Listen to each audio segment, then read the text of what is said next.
Assalamualaikum warahmatullahi wabarakatuh. Alhamdulillah wa syukurillah wa la hawla wa la quwata illa billah.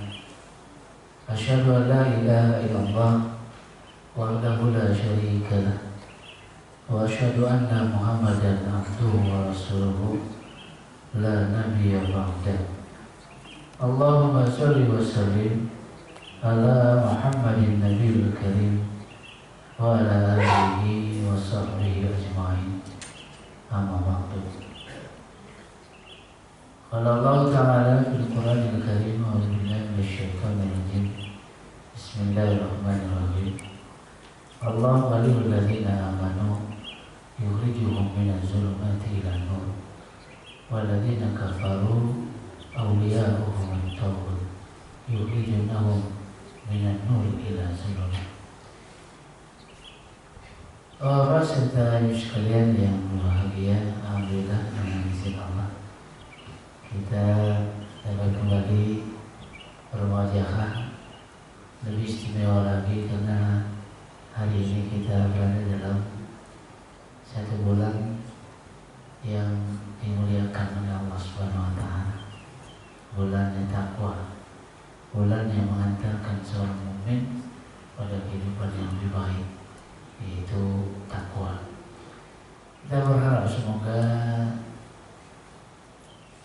kita bisa mengisi hari demi hari di bulan Ramadan ini dengan berbagai macam kebaikan, sehingga Ramadan ini benar-benar bisa mengantarkan kita menjadi orang-orang muttaqin. Amin.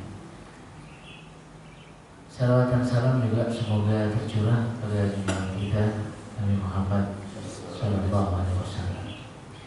Bapak serta ibu sekalian yang berbahagia, esensi tauhid pada akhirnya adalah bagaimana kita bisa keluar dari zulumat jahiliyah ila nurul Islam. Ini disebut oleh Allah Subhanahu wa Ta'ala, Allah waliyul ladzina amanu. Allah itu wali bagi orang-orang beriman. Yukhrijuhum minaz zulumat ila nur. Yang mengeluarkan mereka dari zulumat jahiliyah ila nurul Islam, kepada cahaya Islam. Sementara orang-orang kafir, auliya hukum tauhid, pemimpin mereka, Tuhan mereka tauhid. Yukhrijunahum minan nur ila zulumat, yang mengeluarkan mereka dari nur kepada zulumat. Ini esensi tauhid. Jadi kalau kita bertauhid tapi tidak mengantarkan kita dari segala bentuk zulumat jahiliyah, maka sebenarnya kita belum bertauhid dalam pengertian yang sesungguhnya. Oleh karena itu kita harus bisa pastikan bahwa kita memang benar-benar sudah keluar dari zulumat jahiliyah kepada nurul Islam, kepada cahaya Islam. Inilah karunia yang besar yang Allah berikan kalau kita bertauhid. Jadi tauhid bukan sekedar sebuah sajian, sebuah slogan, tapi tauhid memang benar-benar mengeluarkan kita dari segala bentuk kejahiliahan, dari segala bentuk zulumat. Ini tauhid. Karena pada kesempatan kali ini saya ingin mengajak bapak serta ibu sekalian yang berbahagia untuk melihat apakah memang kita sudah benar-benar keluar dari zulumat jahiliyah atau kita masih berada dalam zulumat jahiliyah. Bapak serta ibu sekalian yang berbahagia, karena kita harus melihat karakteristik masyarakat zulumat jahiliyah itu. Kalau itu ada pada diri kita, ya sebenarnya kita masih jahiliyah. Atau sebaliknya, ketika karakteristik itu sudah tidak ada, maka kita memang sudah benar-benar keluar dari zulumat jahiliyah. Karena apa? karakteristik masyarakat jahiliyah itu. Yang pertama, bahwa di zaman zulumat jahiliyah, khususnya di zaman Rasulullah SAW, itu orang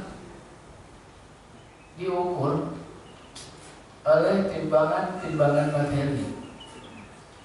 Selalu diukur dalam hal-hal yang sifatnya materi, sehingga makin kaya makin mulia, makin tinggi jabatan makin bergengsi. Karenanya orang jadi nggak melihat lagi mana halal mana haram. Yang penting dia kaya, yang penting dia jadi pejabat. Kenapa? Karena dengan itu dia mendapatkan kemuliaan manusia. Karena nggak heran juga kalau pemimpin-pemimpin masyarakat Quraisy waktu itu adalah orang-orang kaya. Abu Jahal orang kaya, Abu Lahab orang kaya, Abu Sufyan kaum bangsawan orang-orang kaya. Mereka yang memimpin umat. Sementara orang-orang miskin walaupun berkualitas minggir. Bilal bin Rabah kemana? Ibnu Mas'ud kemana? Ammar bin Yasir kemana? Dan sekian banyak para tokoh-tokoh sahabat besar waktu itu, mereka orang-orang masakin, du'afa wal masakin.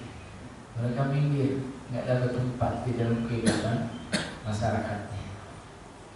Itu masyarakat jahiliyah di zaman Rasulullah SAW, mengukur orang selalu dalam timbangan materi. Dan ternyata fenomena ini bukan di zaman Nabi saja, zaman jauh sebelum Rasulullah SAW, karena ini karakter dasar dari sebuah kejahiliahan itu sudah ada. Ketika zaman Jalut dengan Tolut berperang, ketika mereka meminta Nabi, mereka meminta raja, maka Allah Subhanahu Wa Taala berikan raja. Siapa rajanya? Tolut.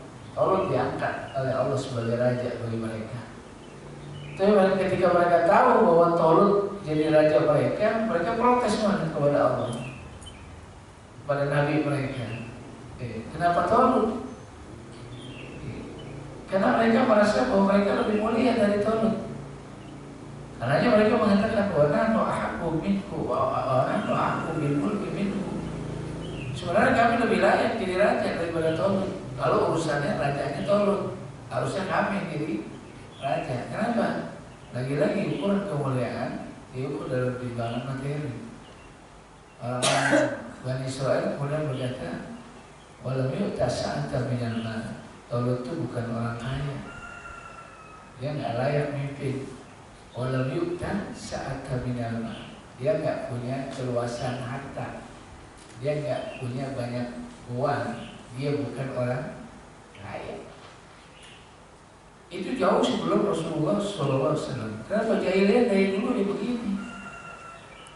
Sehingga kalau hari ini ada mengukur orang dalam timbangan materi, mulia nggak mulia dia dari pakaiannya, mulia nggak mulia dia dari kekayaannya, mulia nggak mulia dia dari jabatannya. Ya ini emang esensi dari sebuah masyarakat yang zulumat. Masyarakat yang berada dalam kegelapan nggak bisa melihat esensi dari kemuliaan sesuatu. Dia selalu mengukur dalam timbangan materi. Nah ini jahiliyah. Kalau ini ada, maka masyarakat kita masih masyarakat jahiliyah. Ini kita mengukur aja. Kadang-kadang orang dilihat dari tampilannya, makin kaya, makin keren, dia makin mulia. Tapi kalau makin nggak keren, dia nggak mulia. Dilihat dari tampilannya, dari casingnya, bukan substansinya. Padahal Allah Subhanahu Wa Taala sudah terang-terangan mengatakan Inna akramakum indallahi atqakum. Ini esensinya. Kita suka main di formalitas, kita suka main di casing, lupa isinya. Makanya ketika mimpin cari presiden juga salah mulu kita. Kenapa? Karena yang dilihat casingnya, bukan substansinya. bukan esensinya. Kalau beragama modelnya begini menjadi ragu. Makanya orang-orang munafik gimana nggak sempurna tampilan formalitasnya. Sampai-sampai Allah Subhanahu wa taala mengungkap wa itu dibuka semua wa yaqulu tasma' li qawlihi dan anhum khusyu'u musannadan. Kalau soal penampilan nyaris sempurna, formalitas, bicara formalitas, orang munafik sempurna. Bahkan kata Allah wa itu dibuka semua, kamu dibikin kagum kalau udah melihat tampilan mereka. Mereka punya baju gamisnya, mereka punya sarungnya, mereka punya tasbihnya, mereka punya pecinya, mereka punya rukuknya, mereka punya tasbihnya, mereka punya takbirnya, sempurna. Kata Allah, wa itu di muka asamuhum, dibikin kagum kamu melihatnya. Wa yaqulu tasma' li qawlihim. Kalau udah ngomong enak banget dengerinnya.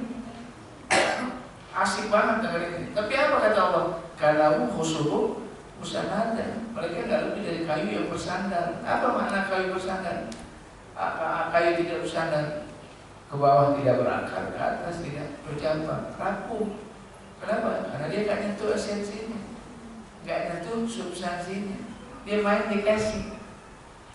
Sekian banyak tampilan mereka menyempurnakan, tetap aja Allah gak ngakuin mereka sebagai orang beriman. Mereka berkali-kali mengatakan qalu amanah, tapi Allah mengatakan wa ma hum bimu'minin, mereka bukan orang mukmin. Ini kalau orang main di tataran formalitas. Nah, kita suka melihat orang dalam tampilan ini. Kalau ini masih ada, yakinlah bahwa sebenarnya masyarakat kita masih berada dalam zuluman jahiliyah. Kenapa? Ukurnya bukan dalam timbangan Allah, tapi dengan timbangan syahwat, dengan hawa nafsu. Ini yang pertama. Yang kedua, masyarakat zulumat jahiliyah itu identik dengan kemusyrikan. Mereka nyembah Allah, tapi pada saat yang bersamaan mereka menyertakan Tuhan-Tuhan selain Allah, baik tersembunyi atau terang-terangan. Dalam satu ayat Allah Subhanahu wa taala mengungkap tentang hakikat ini. Ala lillahi dinul khalis. Sebenarnya tidak ada agama yang bersih dari syirik kecuali Islam.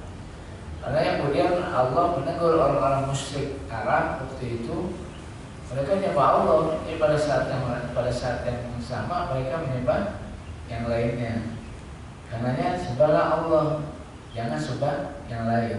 Mereka protes, mereka marah. Apa kata mereka? Mana uluhu? Kamu sekali-kali tidak pernah menyembah mereka. Silata, Uzza, Manat, Hubal, dan banyak lagi berhala-berhala Quraisy yang ada waktu itu. Mereka terang-terang mengatakan, mana uluhu? Kami tidak menyembah mereka. Kami tetap menyembah Allah. Lalu kenapa mereka hadirkan Tuhan-Tuhan mereka di samping Allah? Bukan apa-apa, kata mereka. Mereka cuma mengatakan illa liqarribuna ilallahi zulfa. Mereka cuma berharap dengan menghadirkan Lata, Uzza, Manat, Hubal, itu mereka bisa lebih dekat dengan Allah sedekat-dekatnya. Gitu. Jadi kata mereka itu enggak syirik. Kami menyembah Allah. Kalau kami nyatakan Tuhan-Tuhan Lata, Uzza, Manat bukan apa-apa. Semata-mata agar mereka bisa mendekatkan kami kepada Allah sedekat-dekatnya. Itu orang kafir Quraisy. Jadi mereka beriman sama Allah. Mereka Tuhannya juga Allah. Tapi mereka sertakan Lata, Uzza, Manat. Ini secara sembunyi-sembunyi atau terang-terangan jatuh pada bentuk kemusyrikan. Kenapa Lata, kenapa Uzza, kenapa Manat, kenapa Hubal yang dia sertakan dalam ibadah mereka? Ini kononnya Lata, Uzza, Manat, Hubal ini orang-orang soleh mereka. Orang-orang soleh mereka yang sudah meninggal jauh sebelum mereka, sehingga mereka merasa kehilangan. Mulailah mereka menyebut-nyebut namanya, mulailah mereka menyetak patungan dan sebagainya untuk menghadirkan mereka dalam setiap ibadah yang mereka lakukan. Sehingga seolah-olah kalau nggak pakai rata, nggak pakai uzan, nggak pakai panat, nyembah Allah jadi nggak afdol. Karena mereka hadirkan itu. Kenapa? Merasa lebih mulia, merasa lebih dekat, merasa lebih takarub kepada Allah. Maka mereka sertakan. Ini masyarakat zulumat jahiliyah. Mereka sertakan tokoh-tokoh agama mereka sertakan ulama-ulama mereka sertakan pendeta-pendeta mereka dalam setiap peribadatan mereka semata-mata pengen lebih dekat dengan Allah. Ini masyarakat jahiliyah, ini zulumat jahiliyah. Harusnya kita udah keluar dari fenomena ini, karena urusan tauhid nggak perlu yang lain. Bicara tentang ibadah kepada Allah itu terang. Allah mengatakan innani anallah la ilaha illa ana fa'budni. Udah tuntas. Sesungguhnya aku ini Allah dan tidak ada Tuhan kecuali aku, maka sembahlah aku. Aku bahasanya. Innani anallah la ilaha illa ana fa'budni. Wa ma umiru illa liya'budullaha mukhlishina lahuddin.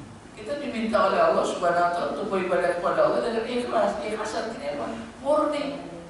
100%, bukan 99. 100% totalitas. Kalau ada 1% aja syirik.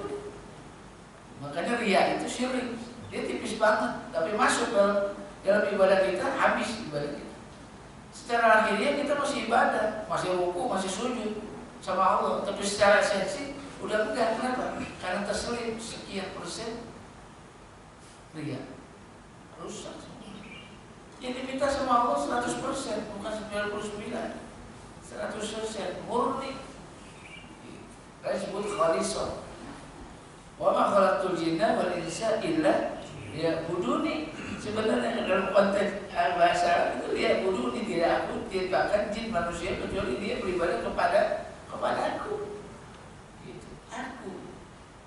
Ini Bapak Ibu bisa lihat dalam banyak ayat ketika bicara tentang tauhid, maka Allah selalu pakai domir ana. Saya, aku. Gak pakai domir kata ganti yang lain. Dalam hal yang lain Allah suka pakai kata nahnu. Dalam satu ayat Allah berfirman, inna nahnu nazzalna dzikra wa inna lahu lahafizun. Sungguhnya kami yang turun Quran. Kok Allah kami? Kok Allah kami? Iya. Seolah-olah Allah Subhanahu wa taala menghargai para malaikatnya yang ikut serta dalam proses penurunan wahyu. Dihargai itu malaikatnya. Padahal nggak pakai malaikat juga Allah bisa turunin. Tapi Allah hargai para malaikatnya sehingga Allah mengatakan inna nahnu, sungguh kami menurunkan Quran. Allah menjadi jamak. Kok Allah jadi banyak? Bukan. Allah selalu menghargai para malaikatnya yang ikut serta dalam penurunan wahyu. Karena ada Jibril dan banyak malaikat-malaikat yang lain. Surat Al-A'raf saja di salah satu ayat mengatakan bahwa surat Al-A'raf itu turun ke bumi dikawal dengan 600.000 para malaikat. Yang ngiringin surat Al-A'raf itu 600.000 malaikat. Artinya Allah selalu menghargai para malaikatnya sehingga Allah mengatakan inna nahnu nazzalna dzikra. Pada masalah tauhid nggak bicara tauhid di sini. Makanya Allah bicara inna nahnu, nggak bicara tauhid. Tapi kita lihat begitu banyak ayat-ayat tauhid, nggak ada kata nahnu, nggak ada kata kami, yang ada cuma ana. Innani anallah la ilaha illa ana fa'budni. Terang, tidak ada Tuhan kecuali aku, maka sembahlah aku. Jadi nggak butuh Tuhan-Tuhan lain dalam bentuk ulama, dalam bentuk pendeta, dalam bentuk berhala, dalam bentuk apa saja. Kecuali murni hanya buat Allah. Itu tauhid. Tapi masyarakat Arab jahiliyah waktu itu tidak. Mereka menyatakan semua tokoh-tokoh agama mereka dengan harapan katanya biar lebih dekat dengan Allah. Kalau doa katanya lebih makbul kalau pakai nama-nama mereka atau menghadirkan mereka dalam setiap ibadatan kepada Allah. Ini masyarakat jahiliyah. Kalau ini masih ada, ayo kita keluar. Karena ini sudah jahiliyah. Yang ketiga, masyarakat zulumat jahiliyah ini diwarnai dengan taklid buta. Taklid buta. Ketika mereka diminta untuk menghukum dengan hukum Allah dan Rasulnya, maka mereka mengatakan bal wajadna alaihi aba'ana awalau kana aba'uhum la yaqiluna syai'a wa la yahtadun. Ini masyarakat dulu. Masyarakat yang berada dalam kegelapan gak bisa melihat kebenaran. Meraba-raba dia melihat kebenaran itu. Makanya mereka taklid, ngikutin aja apa yang diwarisi dari nenek moyang mereka. Mereka nggak bisa lihat kebenaran. Ketika mereka diminta untuk berhukum dengan hukum Allah dan Rasulnya, malah mereka mengatakan wal wajadna, enggak, kami nggak mau ikutin apa yang dibawa Allah sama Muhammad. Bagi kami cukup. Bagi kami cukup dari apa yang kami dapat dari nenek moyang kami. Awalau kana aba'uhum la yaqiluna syai'a wa la yahtadun. Mereka akan tetap begitu. Walaupun mereka tahu nenek moyang mereka nggak lebih alim dari mereka, mereka akan tetap begitu. Walaupun mereka tahu nenek moyang mereka nggak dapat petunjuk, tapi mereka akan mengatakan bal wajadna alaihi aba'ana. Bagi kami cukup dari apa yang kami dapat dari nenek moyang kami. Ini masyarakat yang berada dalam kegelapan, nggak bisa melihat kebenaran. Yang ada cuma taklid, ngikut aja udah. Matanya nggak dipakai, telinganya nggak dipakai, otaknya nggak dipakai, perasaannya nggak dipakai. Yang ada ikut aja apa yang sudah ada. Ya, ima yang sudah ada baik apa nggak baik, ima yang sudah ada itu bagus atau nggak bagus, masuk akal nggak masuk akal, mulia atau nggak mulia, pokoknya yang ada pakai. Nggak mau berubah, nggak mau keluar dari kebodohan. Ini masyarakat zuluman, masyarakatnya jahiliyah, taklid. Karenanya taklid dalam Islam haram. Kenapa? Dia nggak manfaatin anugerah Allah Subhanahu Wa Taala. Mata yang harusnya bisa melihat mana yang bagus, mana yang enggak. Telinga yang harusnya dia bisa mendengar mana yang baik, mana yang tidak. Otaknya, akalnya harusnya dipakai untuk bisa nimbang mana yang baik, mana yang benar, mana yang salah, mana yang benar. Rasa hatinya juga harusnya bisa dipakai untuk merasakan mana yang baik, mana yang buruk. Karena hati aja sebenarnya cukup buat mengukur mana yang baik, mana yang buruk. Hati kita tuh begitu. Allah ciptain kita udah satu paket. Mestinya kita jadi orang baik. Karena karakter perciptaannya udah bagus. Dikasih hati, dengan hati sebenarnya orang udah bisa melihat mana hak mana batil. Cuma kita suka mengingkari suara hati. Mengingkari hati kecil kita tutupin dengan apa? Dengan syahwat, dengan hawa nafsu. Akhirnya hati nggak bisa menilai lagi mana yang baik, mana yang buruk. Karena pernah ada satu saat Bishr bin Nahman, seorang sahabat Rasulullah SAW yang datang kepada Rasulullah. Dia bertanya tentang kebaikan. Kata Rasulullah, kalau kamu mau tahu tentang kebaikan, tanya pada hati kecilmu. Jadi dibalikin lagi sama Nabi, jangan tanya saya, tanya hati kecilmu. Ukurannya apa? Kata Rasulullah, ukurannya kalau hati masih bagus nih, dia bisa melihat mana yang hak, mana yang batil. Gimana lihatnya? Kata Rasulullah SAW, yang namanya baik adalah yang bikin hati kamu tenang. Itu namanya kebaikan. Sementara kemaksiatan, dosa, itu yang bikin hati gelisah dan gak pengen diketahui oleh orang lain. Itu dosa. Itu karakternya. Jadi ngumpul, hati itu bisa ngumpul. Kalau dia kerjain sesuatu dia tenang, wah ini baik. Kalau dia kerjain sesuatu tapi dia gelisah dan nggak bisa tidur, wah ini berarti dosa. Apalagi kita melakukan sesuatu nggak pengen diketahui sama orang lain. Nah ini biasanya dosa. Hati itu begitu karakternya. Cuma ini juga ditutupin sama kita dengan syahwat yang dominasi syahwat, sehingga hati kecil kita nggak bisa berbicara. Sayang hati itu juga kayak badan, dia bisa sakit, bisa mati, gitu. Kalau pertama-tama berbuat dosa, itu biasanya getaran fitrahnya masih bagus, masih normal. Maka ada ungkapan pertama mencuri dia gelisah dan gak bisa tidur. Itu pertama mencuri, fitrahnya masih main, hati kecilnya masih main. Tapi makin sering yang kedua dia mencuri, itu dia gak gelisah. Dia gak gelisah. Yang pertama dia mencuri gak bisa, dia gelisah dan gak bisa tidur. Mencuri yang kedua dia gelisah tapi bisa tidur. Mencuri ketiga dia gak gelisah dan bisa tidur. Kita lihat, makin sering dia membuat maksiat, makin rusak fitrahnya, hati kecilnya makin rusak. Pertama mencuri dia gelisah dan gak bisa tidur, ya, gak gelisah dan gak bisa tidur. Mencuri yang kedua dia gelisah tapi bisa tidur. Mencuri yang ketiga dia gak gelisah dan bisa tidur. Sampai pada satu saat kalau nggak mencuri dia gelisah. Kan? Begini, rusak jadinya. Ukurannya jadi rusak, kacau. Padahal Allah udah kasih karunia yang luar biasa. Gitu. Ada akal, ada mata, ada telinga, ada hati, semuanya bisa dipakai untuk mencari kebenaran. Itu yang kata wabisah bin Ma'bad ketika datang pada Rasulullah SAW. Makanya takdir tercela. Kenapa? Karena ini gak dipakai semua nih.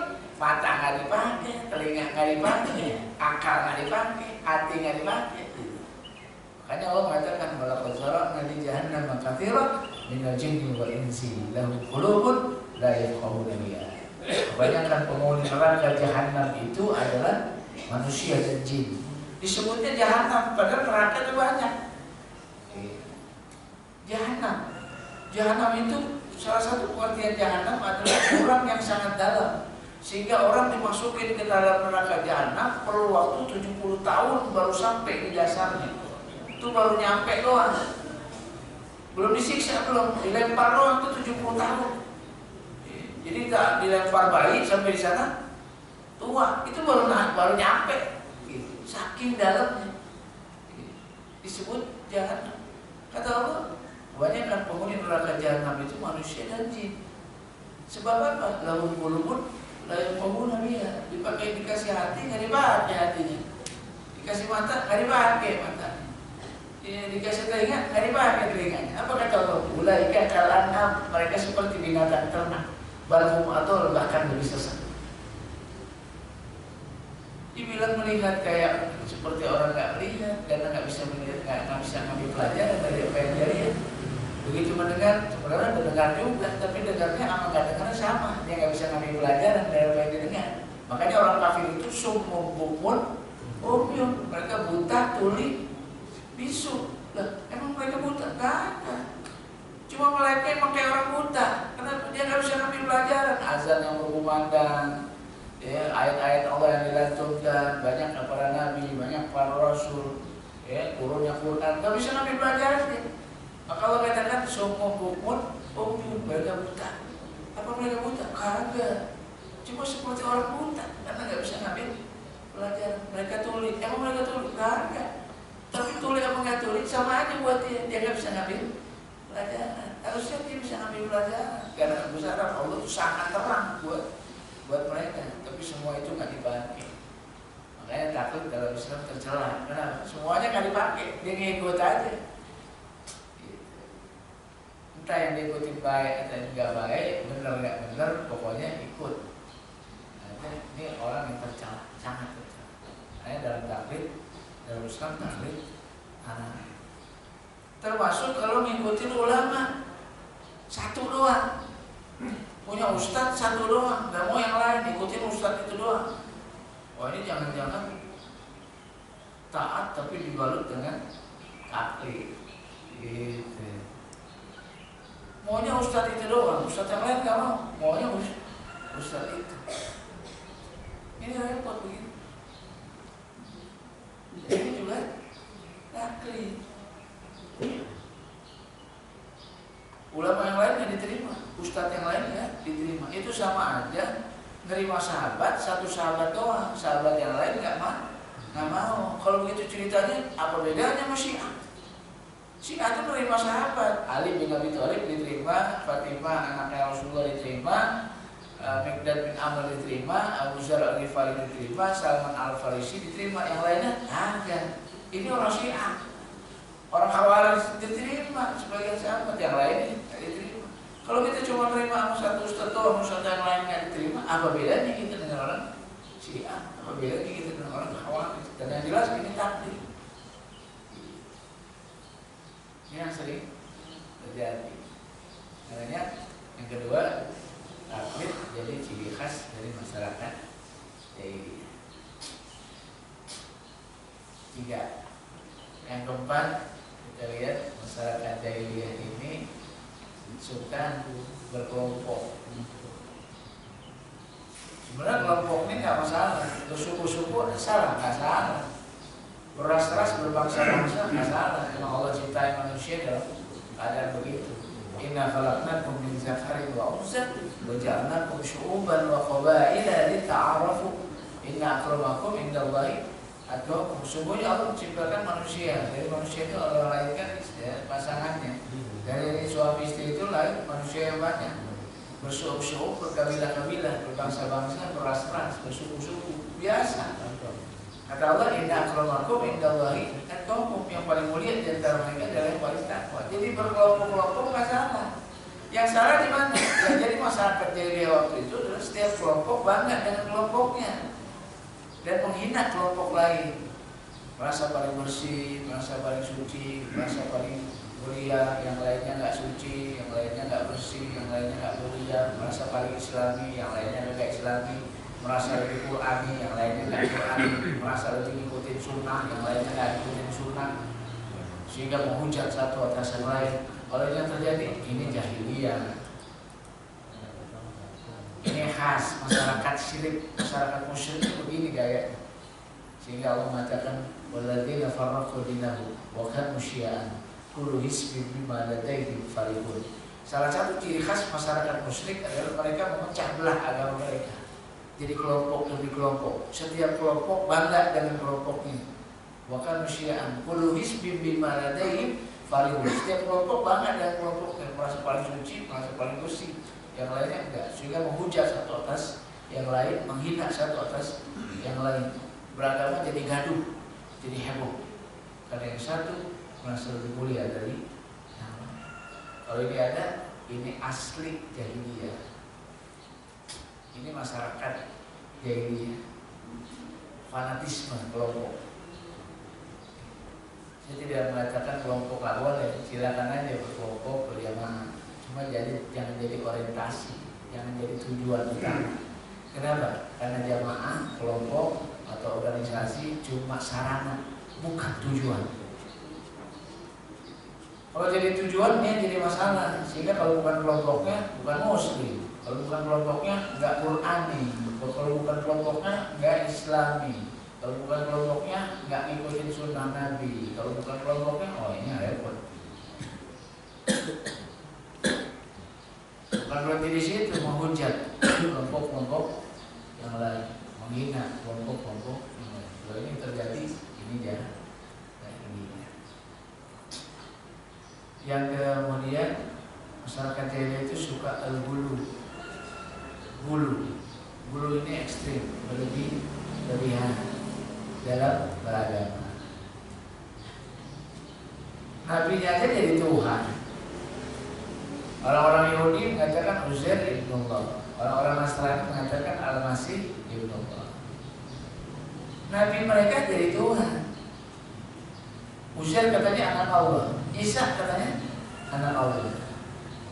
Takut jangan-jangan Muhammad juga anak Allah. Ini mungkin karena Rasulullah langsung memprotek, langsung menahan, langsung mencegah kaum muslimin untuk tidak memputuskan Rasulullah Sallallahu Alaihi Wasallam seperti layaknya Tuhan.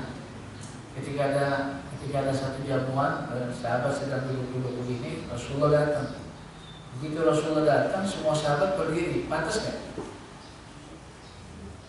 Jangan Nabi pejabat aja datang satu majelis, kita lagi duduk nih, ada Pak Wali datang berdiri semua. Gitu. Buat apa? Buat Kita lagi ngobrol gini nih, ulama datang, saya datang, berdiri kita untuk hormati. Kalau ulama kan apa silakan. Kalau wali silakan, gubernur silakan. Kalau nabi repot. Karena nabi marah. Duduklah kalian. Kenapa? Nabi sudah memprotek, mencegah dari awal. Dari awal yang paling awal. Yang sebenarnya boleh, tapi buat Nabi jadi nggak boleh. Takut terus berlanjut. Memuliakannya berlanjut sampai diangkat Nabi setengah Tuhan. Ada mengatakan duduklah kalian, jangan diri, duduklah kalian. Kenapa? Karena aku cuma seorang Nabi, aku cuma seorang hamba Allah. Saya Abdullah, saya Rasulullah. Udah jangan ditambah-tambahin, duduk. Pada kesempatan lain ada seorang sahabat panglima perang baru datang, itu Nabi bangkit untuk nyambut panglima itu. Boleh, karena nggak ada masuk dalam dimensi kemudian. Tapi kalau Nabi jadi masalah, Rasulullah mencegah. Termasuk ungkapan Sayyidina. Ini dalam satu riwayat ada satu kaum datang kepada Rasulullah dan mereka menyebut Sayyidina Muhammad, yang mulia Muhammad. Nabi marah. Nabi malah mengatakan Sayyidukum Allah. Sayyid kamu adalah Allah, bukan aku. Wah, gitu. Jadi bergeser. Kita suka hampir-hampir aja melebihkan Rasulullah sedemikian rupa, sehingga kita suka menyebut Nabi besar Muhammad. Ini agak rawan karena kebiasaan orang Yahudi itu suka beda-bedain Nabi yang satu atas Nabi yang lain. Kalau sebut Nabi besar berarti Nabi yang lain kecil. Kata Allah, la nufarriqu baina ahadin min rusuli. Jangan kamu beda-bedain Nabi yang satu atas yang lain. Cuma lidah kita mulai kadung enak kalau bilang Nabi besar. Kalau pakai besar tuh kayaknya nggak enak. Nabi Muhammad tuh kayaknya nggak enak. Yang enak Nabi besar Muhammad SAW. Harusnya kalau pakai besar, Nabi yang lain sebutnya pakai besar juga, kan Nabi juga. Jadi kita sudah hampir nyaris sedemikian rupa. Sampai-sampai mengagumi Nabi, nyebut-nyebut Nabi mengatakan, nyebut-nyebut Nabi dengan nur fauqa nurin. Allah itu nurun fauqa nurin. Lalu Muhammad nurun fauqa nurin juga. Gitu. Allah itu cahaya di atas segala cahaya. Dalam senandung kita, ketika kita memuji Nabi dalam bersanding dalam yang lain, kita suka nyebut nurun fauqa nurin. Muhammad itu cahaya di atas segala cahaya. Lalu sama Al-Quran. Jadi hampir-hampir ini kita udah nyerempet perlakuan orang-orang sebelum kita, orang-orang Yahudi dan orang Nasrani, mengangkat Nabi kita lebih sedikit dari Nabi yang memiliki sifat-sifat ketuhanan. Karena puji Nabi nggak apa-apa, tapi jangan berlebihan. Nanti kita kejebak kayak orang Yahudi, kita kejebak kayak orang Nasrani, anggap Nabinya sebagai Tuhan. Emang nggak Tuhan utama sih, Tuhan anak. Kalau Tuhan utama Allah, tapi Tuhan juga. Tuhan anak, Tuhan punya anak. Makanya Allah katakan qul huwallahu ahad. Allah itu anak. Allahu samad, lam yalid wa lam yulad. Itu tuntas di kita. Ya. Jadi sekali lagi fanatisme, bulu suka terjebak pada ekstrim, sikap berlebihan, muji berlebihan, ngerjain sesuatu berlebihan, yang sunnah jadi wajib. Kalau usah sunnah tetap jadi sunnah, wajib jadi wajib. Jangan sunnah jadi wajib. Kalau semangat wajibin yang sunnah. Ini ekstrim, bulu. Ini sikap-sikap orang-orang yang berada dalam zona jahiliyah. Yang kemudian orang-orang jahiliyah nggak mau berhukum sama hukum Allah. Dia pakai hukum jahiliyah. Allah katakan apa hukum jahiliyah dia pun, apakah kamu lebih senang berhukum dalam hukum jahiliyah? Padahal waman ahsan minallahi hukman liqaumin yuqinun. Enggak ada hukum yang lebih baik kecuali hukum Allah.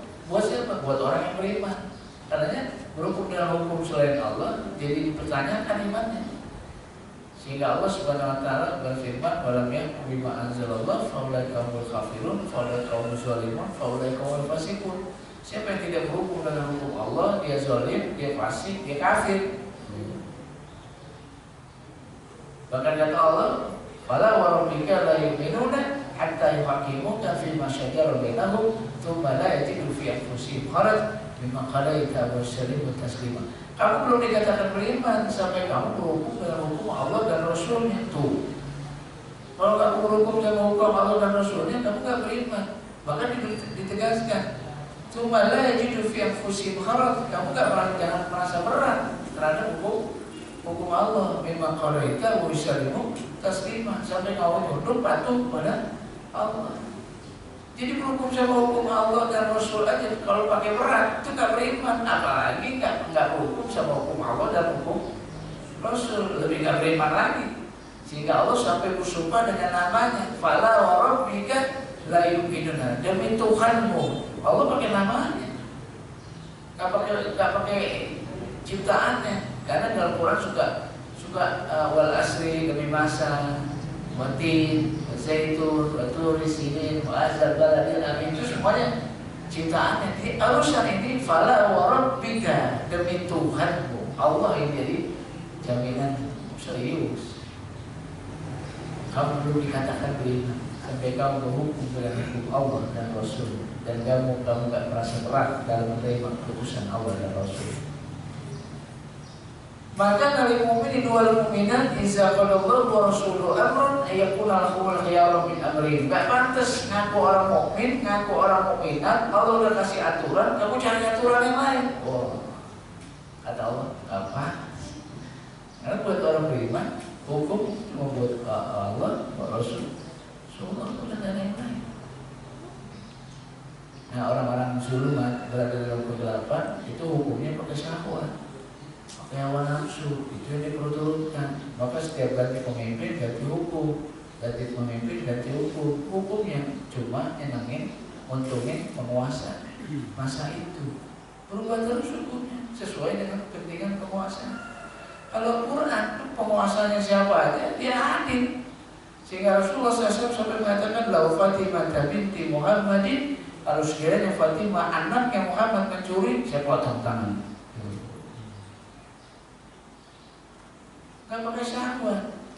Pemerintah, penguasa di zaman modern hari ini, hukum diotak-atik, dirubah-ubah sesuai kepentingannya, untuk keuntungan kekuasaannya. Ntar ganti pemimpin lagi, dirubah lagi undang-undang untuk kepentingan penguasanya. Kalau orang berhukum dengan Quran, adil. Maka siapapun yang berhukum dengan Quran adil. Kenapa? Karena nggak pilih-pilih, nggak pilih-pilih.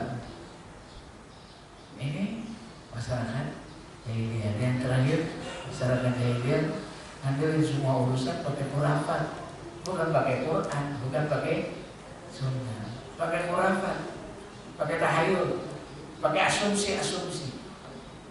Sehingga kalau menikah, lakinya wage, kliwon, ini nggak cocok nih, dia harus pakai ini, ini khurafat, ini tahayul.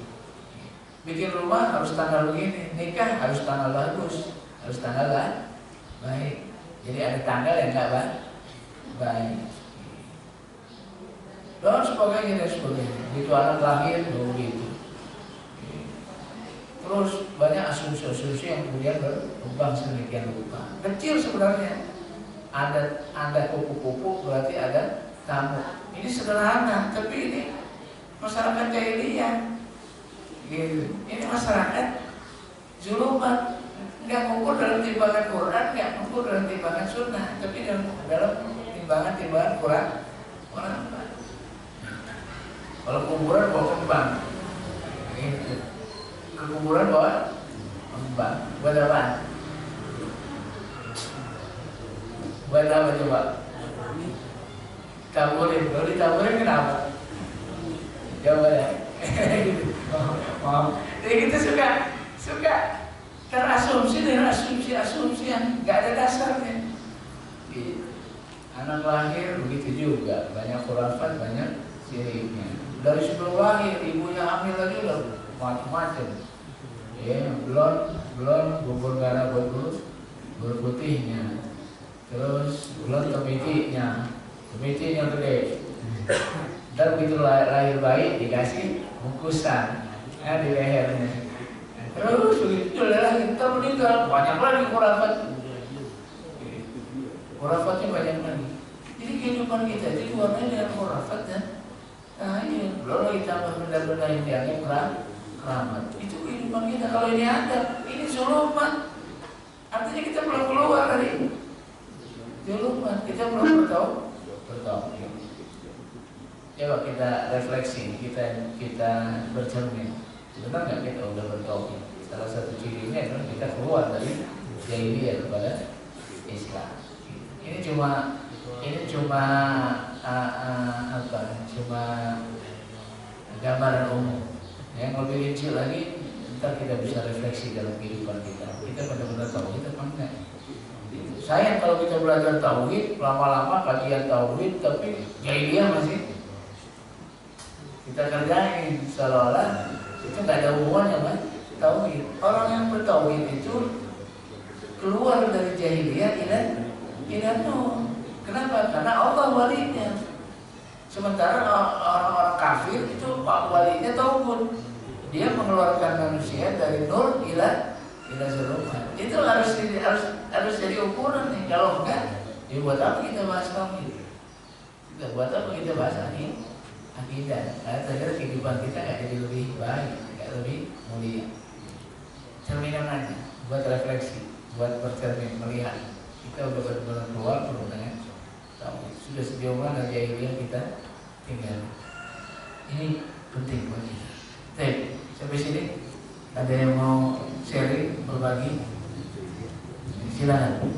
Baik, ya kembali kasih para Ustaz Iwan yang telah menyampaikan pelajaran pada pagi hari ini. Banyak hal yang saya dapatkan yang tentunya semuanya untuk meningkatkan keimanan dan ketakwaan kita kepada Allah SWT. Sebelum saya jawab, ada pengumuman dari Ustaz IKM. Assalamualaikum warahmatullahi wabarakatuh. Diberitahukan kepada panitia Ramadan khususnya bagian Jakarta, nanti setelah kajian untuk tetap di tempat akan ada briefing dari Ketua Panitia Bapak Haji Bambang Purnomo. Terima kasih atas perhatiannya. Assalamualaikum warahmatullahi wabarakatuh. Assalamualaikum. Baik, langsung saja ada pertanyaan di Bapak dan Ibu. 1, 2. Dari Ibu ada? Iya, Ibu. Ibu dulu ya.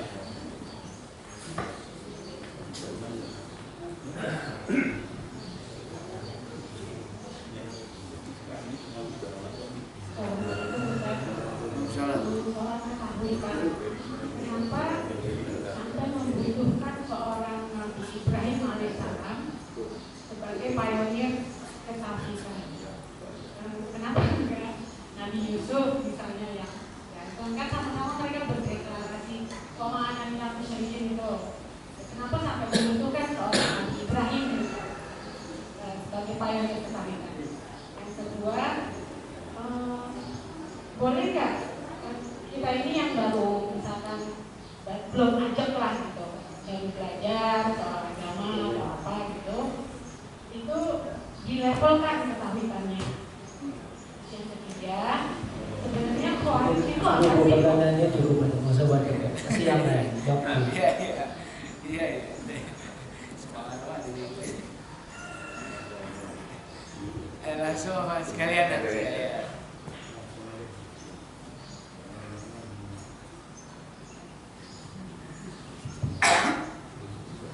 Assalamualaikum.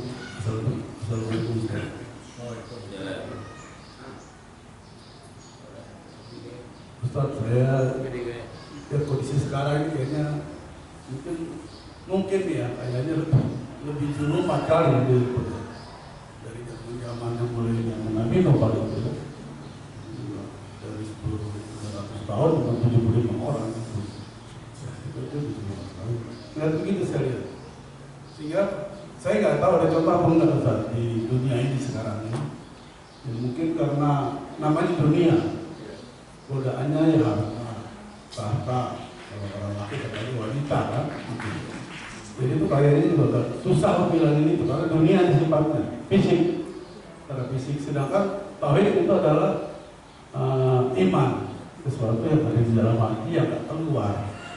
Jadi saya malah lihat kayaknya kondisi sekarang itu makin makin jadi gitu. Kalau dulu mungkin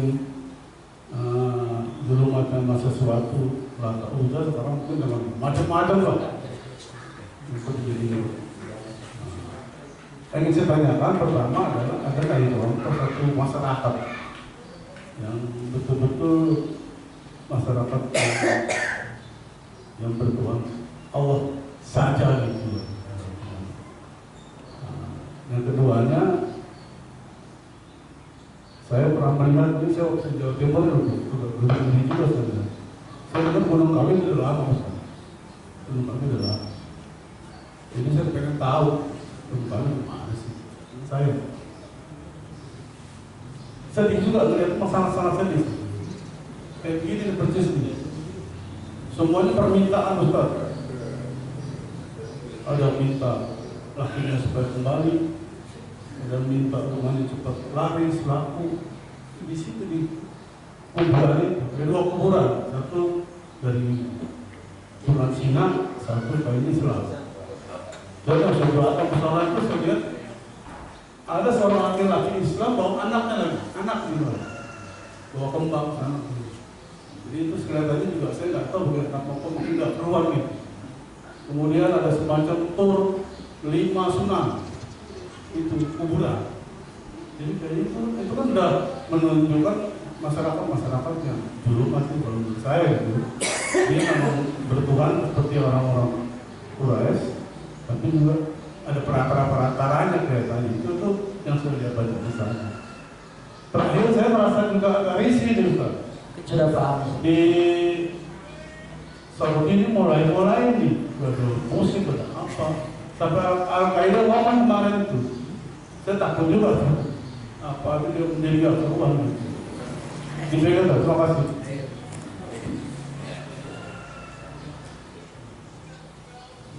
Assalamualaikum warahmatullahi wabarakatuh. Bapak Ustaz, tadi disampaikan tentang esensi daripada tauhid. Bagaimana pandangan tauhid terhadap politik, terutama politik di Indonesia? Sebab begini Pak Ustaz, ada seorang ulama menyampaikan pada saya, jangan ikut-ikutan politik karena politik itu akan tidak memberikan tidak fokus ke agamanya, jadi akan berpengaruh. Tapi ada ulama yang lain mengatakan ikutlah terjun dalam politik agar dapat menyampaikan inspirasi atau usulan-usulan ataupun pendapat-pendapat tentang apa yang baik untuk agama. Dan dengan demikian saya ingin saya tanyakan adalah bagaimana pandangan tauhid tadi terhadap politik yang baik. Terima kasih. Assalamualaikum warahmatullahi wabarakatuh. Dan singkat aja saya sampai. Jadi yang pertama, kenapa Nabi Ibrahim? Dia masih spesial Nabi Ibrahim. Ayatnya juga begitu, bukan saja kita, Rasulullah SAW aja disuruh beruswah kepada Nabi Ibrahim secara khusus. Gitu. Rasulullah suruh beruswah, kita juga suruh beruswah. Dalam urusan ini kita beruswah kepada Nabi Ibrahim. Ayatnya terang mengatakan, "Qad kana lakum uswatun hasanah fi Ibrahim. Waladina ma'ahu idqalu liqaumihi inna bura'a'u minkum wa mimma ta'buduna min dunillah kafarna bikum wa bada bainana wa bainakum al-adawah wal baghdha ila yaumil qiyamah." Sesungguhnya telah ada suri taulan pada diri Ibrahim dan orang-orang bersamanya. Apa itu? Inna bura'a'u minkum. Ketika mereka berkata inna bura'a'u minkum, aku berlepas diri dari apa-apa yang dari kamu dan apa-apa yang disembah selain Allah. Tuh, Nabi Ibrahim. Yang diingkari itu bukan Tuhannya doang, tapi pendukung-pendukung Tuhan itu juga diingkari. Minkum wa mimma ta'budun. Minkum itu si pelakunya, mimma ta'budun itu Tuhannya. Jadi model zaman Nabi, Abu Jahal diingkari, Lata Uzza Manatnya diingkari. Itu yang pertama uswahnya pada Nabi Ibrahim. Jadi kita tanggung, Tuhan-Tuhannya diingkari, pendukung-pendukungnya kita temenin. Gitu. Kita deketin, kita jadi sohib. Padahal dia penyembah berhala. Dua-duanya minkum wa mimma ta'budun. Kenapa si mimma ta'budun nggak pernah akan jadi Tuhan kalau bukan gara-gara si minkum. Si minkum yang bikin jadi Tuhan dia.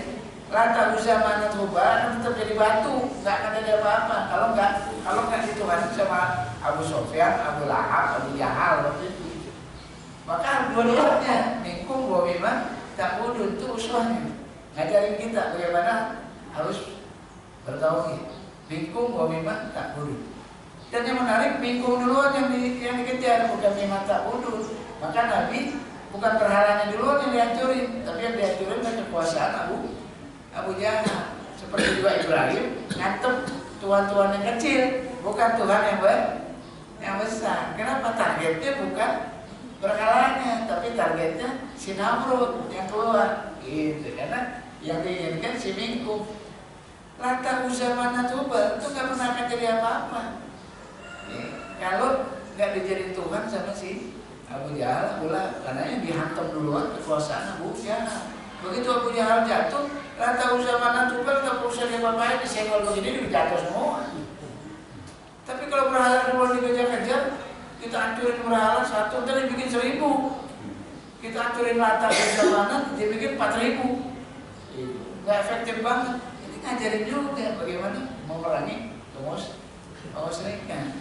Ada aulawiyat, ada prioritas. Yang ketiga, yang berikutnya, Nabi Ibrahim mengingkari tauhid itu totalitas. Kafar nabikum wa bada bainana wa bainakumul adawah wal baghdha ila yaumil qiyamah. Abada ila yaumil qiyamah. Mengingkarinya itu mengingkari, memusuhi. Kafar nabikum wa bada bainana wa bainakumul adawah wal baghdha. Mengingkari, memusuhi, membenci. Total.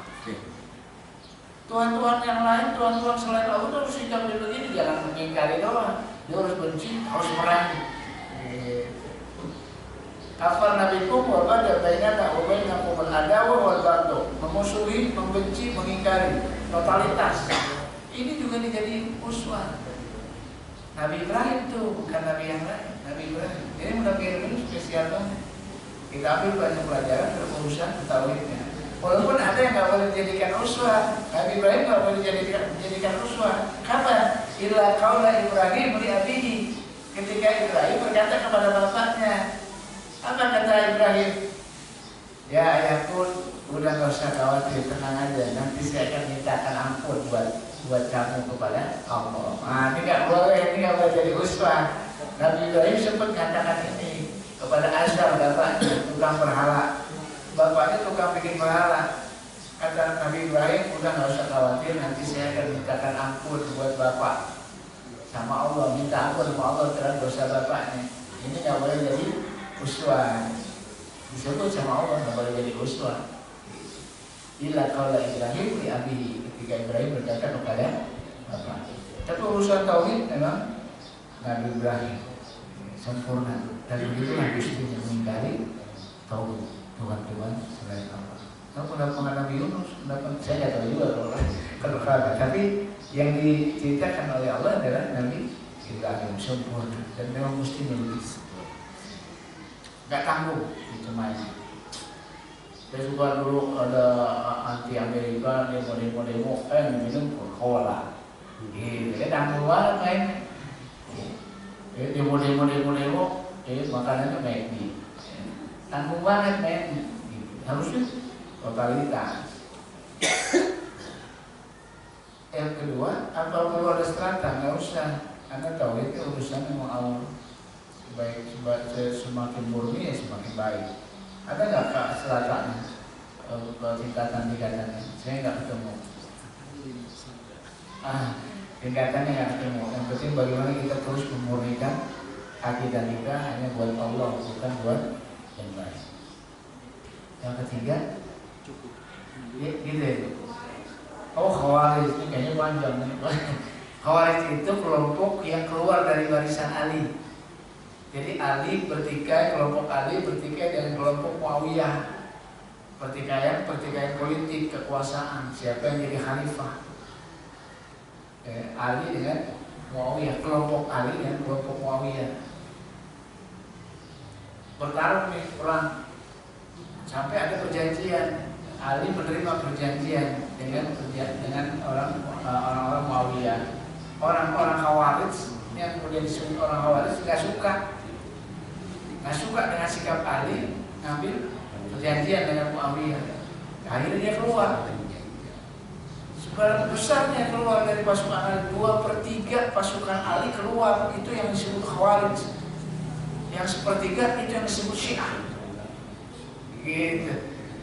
Syiah yang konsen dengan Ali, ya, sampai memuji Ali, mengagumi Ali, bahkan tidak ada Tuhan kecuali Ali. Orang-orang Syiah. Dan yang kedua, keluar dari Syiah, keluar dari kelompok awalan, kelompok Ali disebut Khawarij. Khawarij ini yang bunuh Umar bin Khattab. Gitu. Yang kata Rasulullah, nanti kamu akan ketemu orang yang sholatnya lebih bagus dari sholat kamu, puasanya lebih bagus dari sholat puasa kamu gak ada artinya, sholat kamu gak ada artinya, zikir kamu gak ada artinya. Kenapa? Kelompok ini zikirnya lebih baik dari kamu, sholatnya lebih baik dari kamu, puasanya lebih baik dari kamu. Tapi apa kata Rasulullah? Orang kelompok ini sudah keluar Islam seperti melesatnya anak panah lepas dari musuhnya. Kalau kamu ketemu, bunuhlah. Oh, seru. Sholatnya lebih bagus dari sholat kita, puasanya lebih bagus dari puasa kita, zikirnya lebih bagus dari zikir kita. Kalau ketemu, suruh bunuh. Ini orang Khawarij.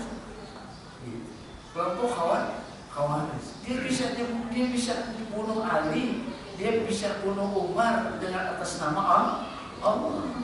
Atas nama Allah dia dibunuh Umar. Umar dibunuh atas nama Allah. Bayangin. Karena kedangkalan agamanya. Yang bunuh Umar itu hafiz Quran. Yang bunuh Umar hafiz Quran. Bahkan Umar bin Khattab, yang bunuh Ali itu hafiz Quran. Bahkan Umar memberikan rekomendasi untuk muqrid, untuk ngajarin Quran. Itu yang bunuh Ali, ditikam Ali berkali-kali atas nama Allah. Gitu ketika disiksa dia diem aja, begitu lidahnya dipotong dia nangis. Kenapa dia nangis? Kata dia, karena aku tidak bisa lagi berzikir kepada Allah. Wah, itu yang bunuh Ali. Ekstrim. Jadi itu Khawarij. Dan ini kata Nabi nanti akan muncul dalam jumlah yang besar. Cirinya qilatus sa'am, rambutnya cepat, kayak tentara cepat. Kebanyakan mereka anak-anak muda yang semangat, rajin bikin fatwa, ilmunya sedikit, rajin bikin fatwa, suka ngafirin di luar kelompok. Ciri-ciri Khawarij itu dirinci oleh. Ntar jumlahnya banyak. Itu Khawarij. Tapi ntar lebih jauh kita singgung di kesempatan lain. Yang kedua kaitan dengan apa nih? Apa tadi? Situasi sekarang lebih. Oh iya, lebih jahiliyah. Iya, lebih kompleks, lebih utuh, lebih lengkap. Gitu. Harus diakui. Sehingga bagaimana kita bisa menjaga diri. Karena jaga diri kita, jaga keluarga kita, prioritas. Dan jaga orang-orang terdekat kita. Karena ini harus tetap berjamaah. Sehingga kita bisa saling mengingatkan. Karena ini rawan. Kita suka larut soalnya, judulnya suka larut.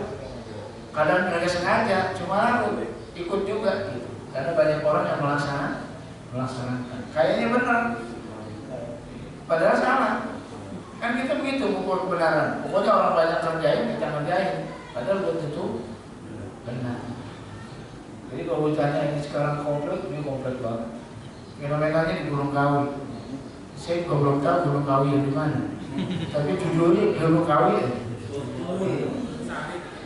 Dan Gunung Kawi ternyata ada di mana-mana. Karena identik dengan penyembahan. Kalau orang Jawa bingung. Dia sendiri situ penyembahan. Dan sayangnya kemudian mayoritasnya kaum muslimin, bukan siapa-siapa, kaum muslimin gitu. rombongan pengajian ini, rombongan pengajian, bukan orang awam, rombongan pengajian. Itu yang sering terjadi. Tapi ya itu tantangan buat kita. Dan yang terakhir, pandangan tauhid pandangan tauhid terhadap politik di Indonesia. Oh iya. Ada yang bilang politik jelek, gitu. Mau diapa-apain juga politik jelek, karena jangan main politik, gitu katanya. Pengalamannya apa? Tuh, Pak Ustadz itu main politik jadi jelek, gitu. Makanya jangan main politik.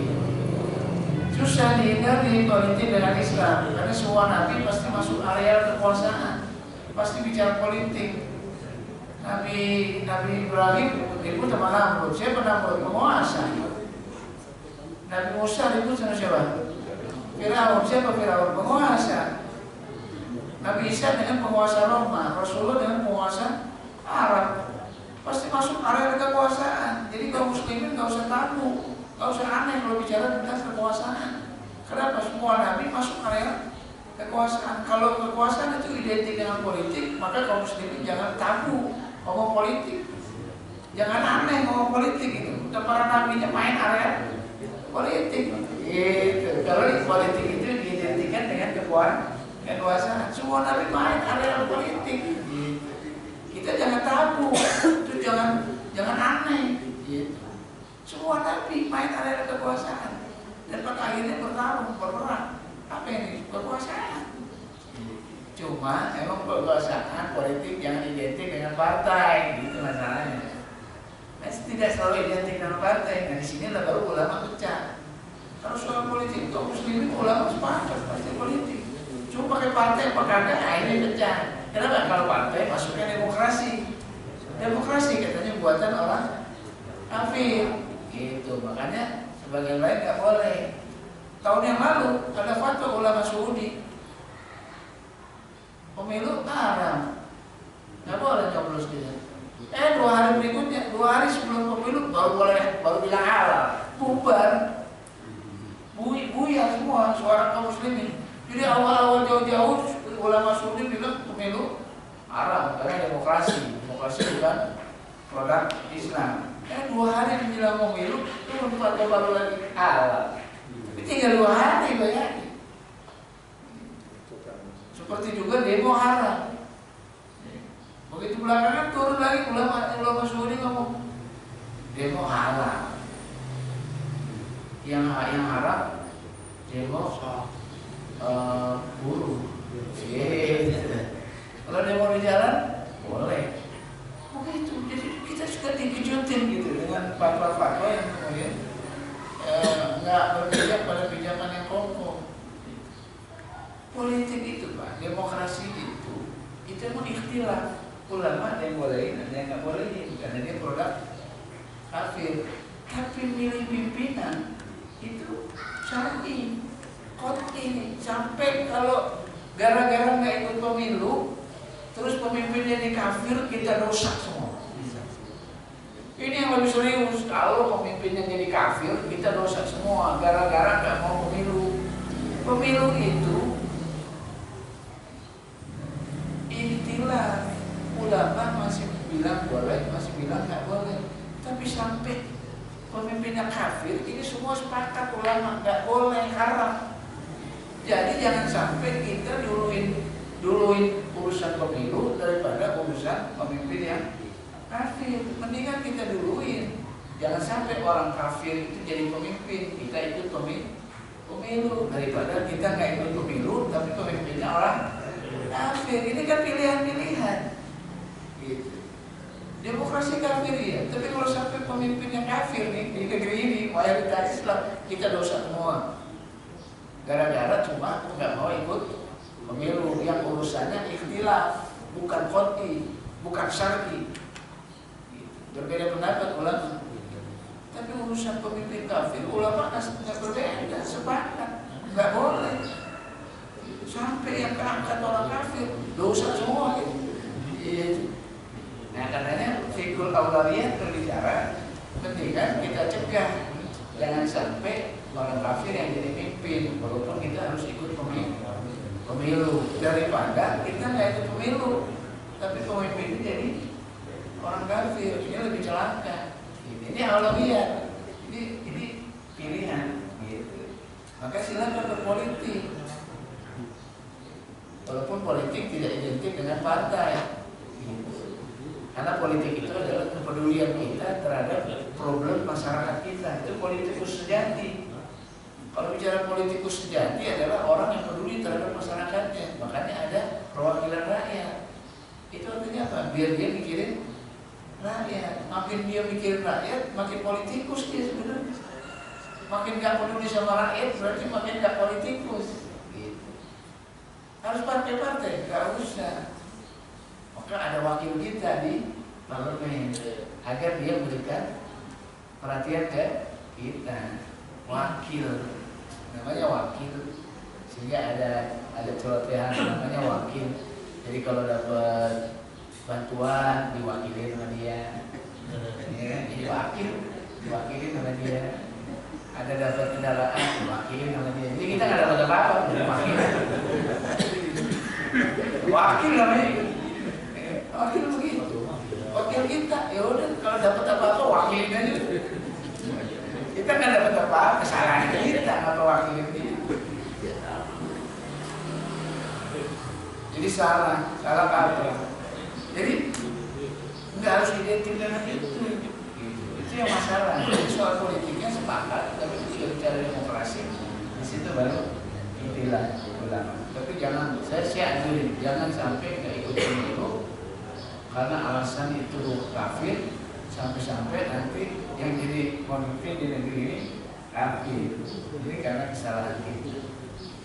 Dan kita ikut pemilu, cegah orang kafir jadi pemimpin di negeri ini. Baik, sampai sini. Lebih kurangnya saya minta maaf, agak panjang waktunya. Ya. Ada contoh masyarakat yang Sampai hari ini belum ketemu. Kalau kita cari kayak ketemu hari ini, kita ceritain aja. Gitu, jangan kita cari. Kalau cari-cari nggak ketemu, susah. Ada kurangnya, ada lebihnya. Terus gimana kita ciptain? Gitu. Majelis taklim masjid sebagai pimpinan proyeknya. Gitu. Di setting nih orang masjid buat jadi masyarakat Islami. Ya, artinya masjid yang sibuk di area-area yang seremonial, ya, area besar Islam doang, bukan. Tapi bagaimana masjid bisa membina umat, jadi masyarakat yang lebih baik. Itu ditunggu tuh, gitu masjid itu. Masjid yang harus jadi sponsor kuat, ya, nyentuh seluruh nadi kekuatan umat di sekitar masjid, masyarakat masjid. Sehingga masjid menjadi magnet di segala-galanya. Baik, alhamdulillah saya ucapkan terima kasih sekali lagi untuk Ustaz Huda. Semoga Allah menambah kebaikan untuk beliau dan untuk kita semua. Dan kami sampaikan untuk besok pagi, insyaallah Ustaz Sabeni Hamid, mudah-mudahan kita semua diberikan kesehatan untuk dapat mengikuti acara tersebut. Dan pada kali kita pada pagi hari ini sama-sama kita tutup dengan hamdalah dan doa kafaratul majlis. Alhamdulillah rabbil alamin. Subhanakallahumma wa bihamdika asyhadu an la ilaha illa anta astaghfiruka wa atubu ilaik. Wabillahi taufiq wal hidayah. Wassalamualaikum warahmatullahi wabarakatuh.